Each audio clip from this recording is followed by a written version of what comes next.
Welcome to எஸ்ஓமிஸ் channel. இன்றைக்கி நம்ம என்ன பார்க்க போகிறோம்னா, எல்லாத்துக்கும் செட் ஆகிற மாதிரி மீல் மேக்கரும் உருளைக்கிழங்கும் வச்சு ஒரு அட்டகாசமான குருமா செய்ய போகிறேங்க. இது செய்யறதுக்காக மீல் மேக்கரை சுடுதண்ணியில் ஊற வச்சு நல்லா பிழிஞ்சிட்டு ரெண்டாக கட் பண்ணி வச்சுருக்கேன். ஒரு உருளைக்கிழங்கை கட் பண்ணி வச்சுருக்கேன். அரை மூடி தேங்காயை துருவி வச்சுருக்கேன். வாங்க இது எப்படி செய்யுதுன்னு பார்க்கலாம். கடாய் வச்சுருக்கேங்க. கடாயில் ஒரு 2 டேபிள் ஸ்பூன் அளவுக்கு எண்ணெய் ஊற்றிக்கலாம். எண்ணெய் காஞ்சதையும் அரை ஸ்பூன் அளவுக்கு மிளகாய்த்தூள் சேர்த்துக்கலாங்க. கொஞ்சமாக உப்பு, ஒரு 1/4 ஸ்பூன் மஞ்சள் தூள். இப்போ இதில் நம்ம கட் பண்ணி வச்சுருக்கோம் இல்லைங்களா, அந்த மீல் மேக்கர் சேர்த்துக்கலாம். இப்போ இந்த எண்ணெயில் ஒரு நிமிஷம் நம்ம இந்த மீல் மேக்கரை பெரட்டி எடுத்துக்கலாங்க. பெரட்டினதையும் இதில் நம்ம கட் பண்ணி வச்சுக்கிற உருளைக்கிழங்கையும் சேர்த்துக்கலாங்க. நல்லா 1 நிமிஷம் பெரட்டி எடுத்துக்கலாங்க. இது நல்லா மணமாகவும் டேஸ்ட்டாகவும் இருக்கும். அதுக்காக தாங்க. இதில் நல்லா உப்பு, காரம் எல்லாமே இது ரெண்டையும் நல்லா பிடிச்சிருக்கும் பாருங்க. இந்த அளவுக்கு நல்லா உப்பு காரமெல்லாம் பிடிச்சி நல்லா வதங்கியிருக்கு பாருங்க, மணம் வருது. இப்போ இதை நம்ம எடுத்துடலாம். திரும்ப அதே கடாயில் எண்ணெய் ஊற்றிக்கலாங்க.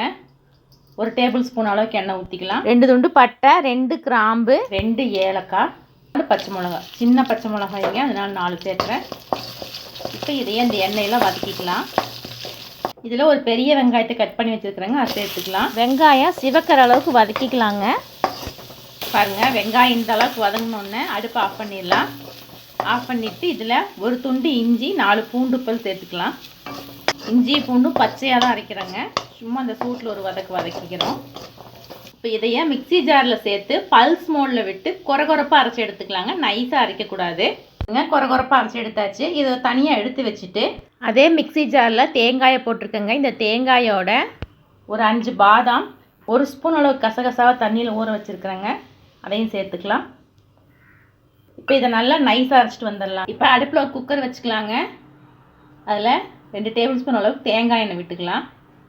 எண்ணெய் காஞ்சதையும் ஒரு அரை ஸ்பூன் சோம்பு, ஒரு அரை பிரியாணி இலை, சோம்பு பொரிஞ்சதையும் ஒரு அரை பெரிய வெங்காயம், 3 பச்சை மிளகாய், கொஞ்சம் கறிவேப்பிலை சேர்த்துக்கலாங்க.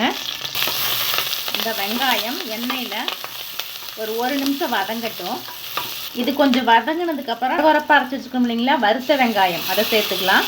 இந்த எண்ணெயில் பெரட்டி எடுத்துக்கலாங்க. 1 நிமிஷம் இதை வதக்கினதுக்கப்புறம் இதில் ஒரு பெரிய தக்காளியை கட் பண்ணி வச்சுருக்குறேங்க, அதை சேர்த்துக்கலாம்.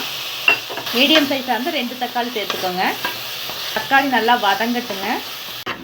பாருங்கள், வெங்காயம் தக்காளி இந்த அளவுக்கு வதங்கினோடனே இதில் 1 ஸ்பூன் அளவுக்கு சிக்கன் மசாலா தூள் சேர்த்துக்கலாம்.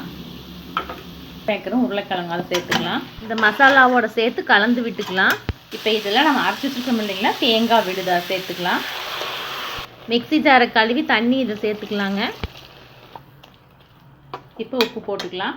ஏற்கனவே மீல் மேக்கருக்கு உப்பு போட்டிருக்குறோங்க, பார்த்து கவனமாக கிரேவி கலவாக போட்டுக்கலாம். அவ்வளோதாங்க, இந்த அளவுக்கு இருந்தால் சரியாக இருக்கும். இதை மூடி வச்சு ஒரு விசில் விட்டு இறக்கிக்கலாம். குக்கரை மூடி மீடியம் ஃப்ளேமில் ஒரு விசில் விட்டு எடுத்துக்கலாங்க. ஒரு விசில் வந்து ஸ்டீமெல்லாம் அடங்கிடுச்சுங்க. இனி ஓப்பன் பண்ணிக்கலாம்.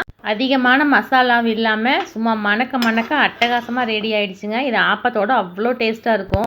மேலே மல்லித்தலை தூவிக்கலாங்க. இப்போ இதை ஒரு பவுலுக்கு மாற்றிக்கலாம். பூரி சப்பாத்தியிலிருந்து ஆப்பம் வரைக்கும் செட் ஆகிற அட்டகாசமான குருமா ரெடி ஆகிடுச்சுங்க.